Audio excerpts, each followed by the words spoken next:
Ճանապարհությունից հետո առնվազն 3 առաջնահերթ խնդիր պետք է լուծել։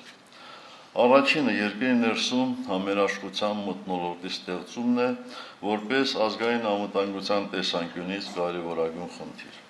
Իհարկե, սա ոչ մի կերպ չի նշանակում անպատիժ թողնել ավանտյուրիստներին, չի նշանակում անպատիժ թողնել ներկայիս կապիտուլյանտների ռեժիմի աններելի հանցագործությունները,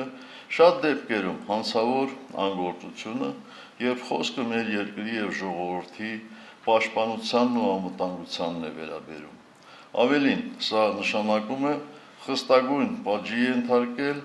Հայաստանի Հանրապետության Սահմանադրության եւ օրենքների հետ խնդիր ունեցող ցանկացած մեկին։ Իթիվս այս խնդրի լուծմանը միտված բազմաթիվ քայլերի, որոնք մենք շատ լավ պատկերացնում ենք, անհրաժեշտ կլինի երկրում արմատապես վերափոխել տեղեկատվական քաղաքականությունը, վերջ դնելով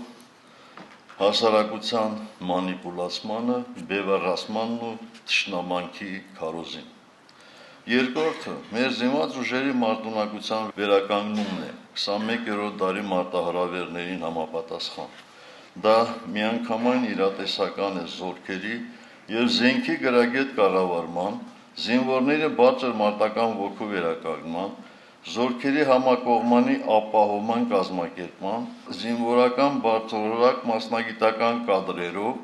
բանակի համալրման եւ մի շարք այլ խնդիրների լուծման պարագայում։ Երրորդը մասնագիտական բարձր որակի դիվանագիտական կորպուսի ձևավորումն ու Հայաստանի Հանրապետության դաշնակիցների եւ գործընկերների հետ հարաբերությունների վերականգնումն է,